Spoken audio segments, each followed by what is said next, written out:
선한 사람 TV를 애청하고 계시는 국내외 계시는 성도 여러분 안녕하십니까? 오늘 계속해서 고린도전서 13장에 나오는 사랑의 깊은 뜻을 강론하고 있습니다. 오늘 이 시간에는 사랑은 자랑하지 아니하며 라는 말씀의 주제입니다. 이것은 타인의 업적을 없는 것으로 돌리고 자랑은 자기의 업적을 극대화시키는 것을 말합니다.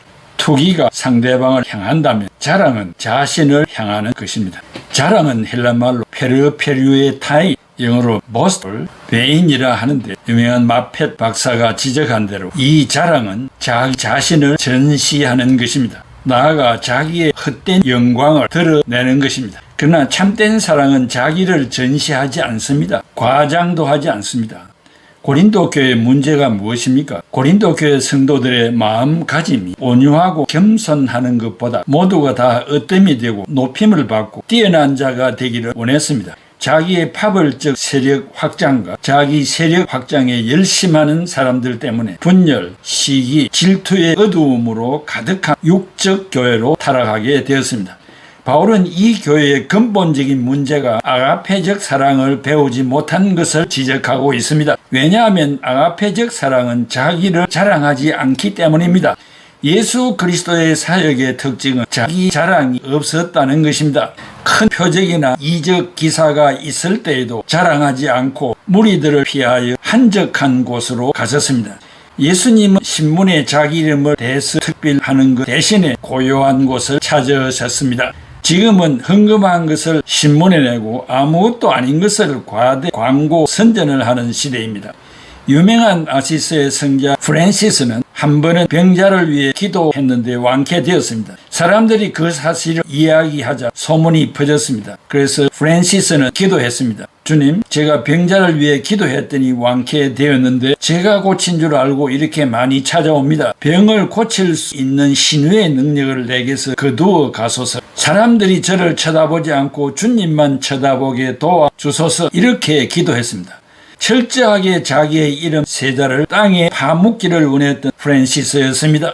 여러분들도 예수님의 이름보다 더 높아지기를 원하십니까? 아마추어 화가들의 떠들썩한 자랑을 종종 듣습니다. 그러나 그들을 대가 앞에 세워보십시오. 자기 문체를 자랑하는 아마추어 문학가들이 있다면 호머, 밀턴, 단테, 셰익스피어 앞에 한 번만 세워보십시오.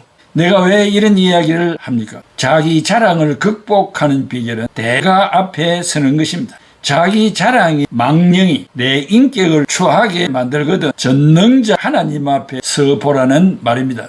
우시아 왕이 죽던 해에 이사야가 하나님의 성전에 들어갔더니 거룩한 하나님의 영광을 접하던 순간 거꾸러지면서 외치기를 화로다 나여 망하게 되었도다. 거룩하신 하나님 앞에 설 때마다 상대적으로 나는 얼마나 부족한 죄인인가를 알게 됩니다.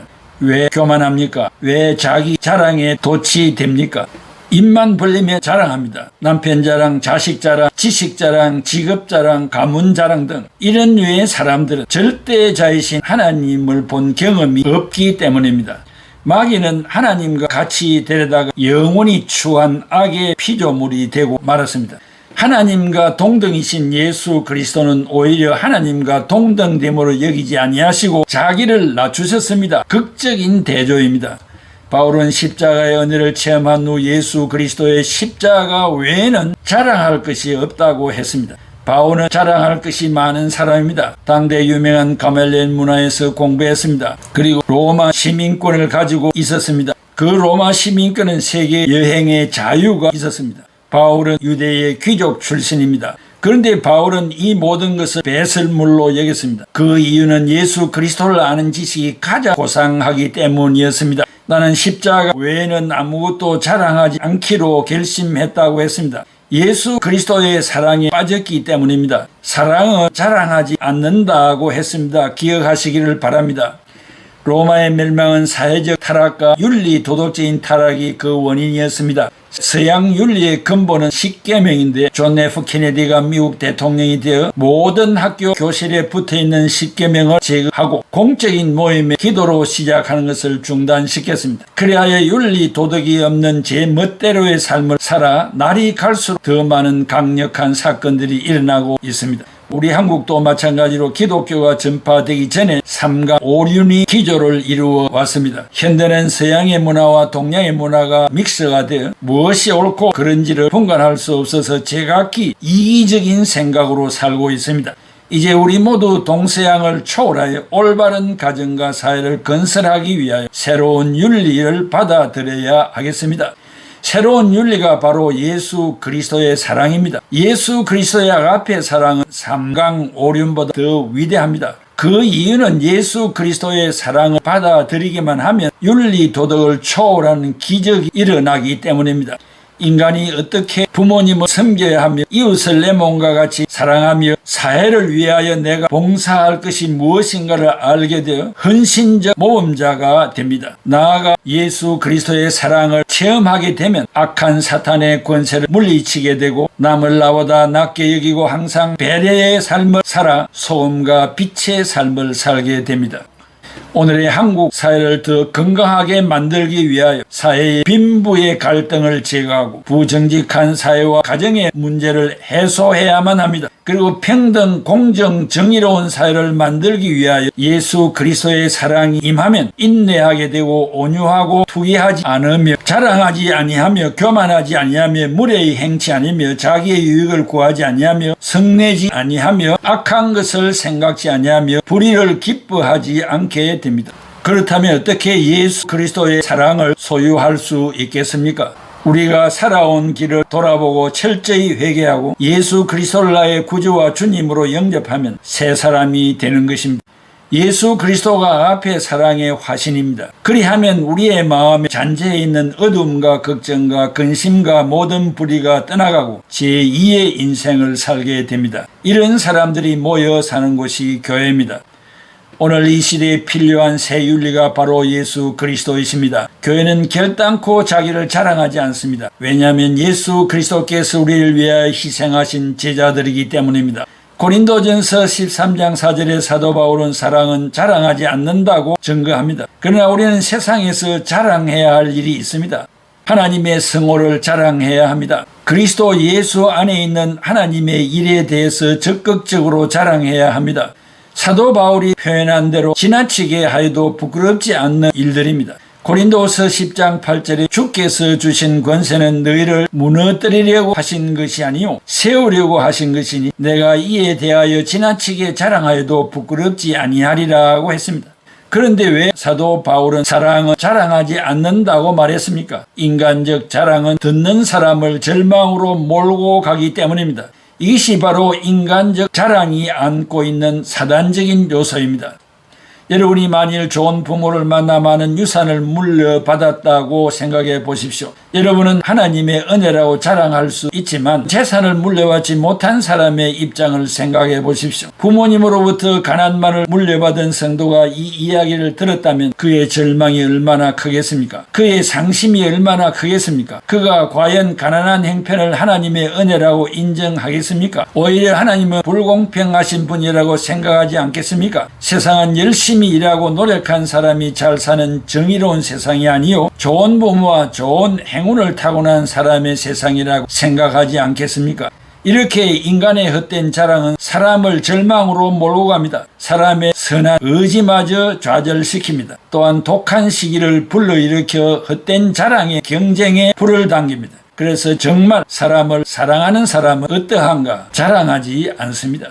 여러분, 사도 바울을 보십시오. 인간적으로 말한다면 그처럼 자랑할 것이 많은 사람이 어디 있습니까? 앞에서 조금 나열했습니다. 그는 유대인 중에 유대인입니다. 바리새인 중에 바리새인입니다. 로마의 시민권을 가졌습니다. 헬라의 대학 도시 길리기아 다소에서 출생했습니다. 헬라의 철학을 공부했습니다. 당대 최고의 율법학자인 가말리엘에게서 배워 율법에 관한 최고의 권위를 가진 사람입니다. 그뿐입니까? 그가 교회에 공헌한 바는 얼마나 큽니까? 그는 안디옥 교회를 세계 중심, 선교 중심 교회로 키워낸 위대한 목회자였습니다. 아시아는 물론이요 유럽까지 복음을 전파하고 교회를 세운 위대한 선교사였습니다.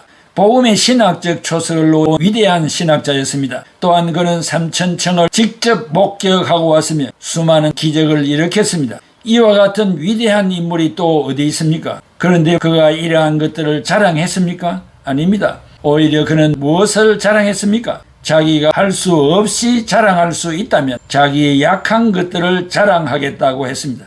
고린도후서 11장 30절에 내가 부득불 자랑할진대 내가 약한 것을 자랑하리라. 왜 그렇습니까? 약한 것 안에 그리스도의 사랑이 나타나기 때문입니다. 또한 약한 것을 자랑하고 못난 것을 자랑해야 세상의 약한 사람들, 못난 사람들이 소망을 가짐으로 기죽지 않고 힘을 얻어 살아갈 수 있기 때문입니다. 이런 사랑의 마음이 느껴지십니까? 여러분의 가슴에 와서 박히고 있습니까? 여러분이 정말 사람을 사랑한다면 절대 인간적 자랑을 늘어놓지 말아야 합니다. 그러므로 자꾸 자랑하고 싶은 마음이 생겨납니까? 여러분의 사랑을 점검하시기 바랍니다. 그 한 영혼이 실족할 것을 두려워하는 마음이 여러분에게 있는가 확인해 보시기 바랍니다. 하나님은 지금도 여러분을 사랑하십니다. 사랑하는 성도 여러분, 사랑은 자랑하지 않습니다. 성령 충만한 자, 교회의 중책을 받은 자, 이미 수십 년을 교회에 출석한 자들은 절대로 자기를 자랑하지 않습니다. 인간적인 요소를 자랑하지 않습니다. 바꾸고 말하면 자기 이름을 드러내지 않고 자기가 명예를 취득하려고 생각하지를 않습니다. 전적으로 죄인된 나를 하나님께서 사랑하셔서 독생자 예수 그리스도를 이 땅에 보내주시고 나 위하여 십자가 지신 그 주님을 자랑하고 우리에게 주신 고귀한 신구약 66권을 자랑하고 하나님이 나에게 주신 은혜의 간증들을 드러낼 수밖에 없습니다. 많은 사람이 간증을 하고 있습니다. 그 간증 속에 그리스도의 이름이 나타나는 것보다 자기의 공로와 자기의 업적을 드러내는 경향들이 너무나 많기 때문에 저는 간증을 별로 좋아하지를 않습니다.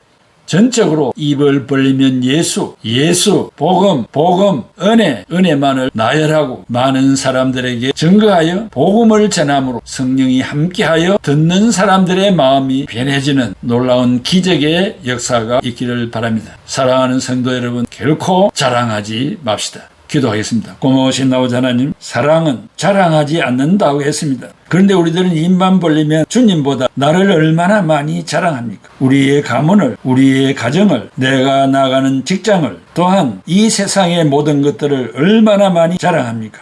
이 말씀을 듣는 사랑하는 애청자들에게 결단코 자랑하지 아니하는 그리스도의 아가페의 사랑을 자랑하고 실천하는 자들이 다 되게 하여 주시옵소서. 예수 그리스도의 이름으로 기도하옵나이다. 아멘. 사랑의 주 하나님, 나를 구원하셨네. 헛된 세상의 꿈 버리고 축복과 감사의 기도를 세상 어떤 시련에서도 날 붙드시네. 그 큰 사랑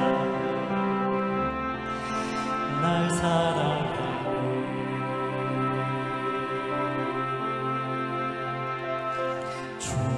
좋으신 하나님, 좋으신 하나님, 참 좋으신 나의 하나님.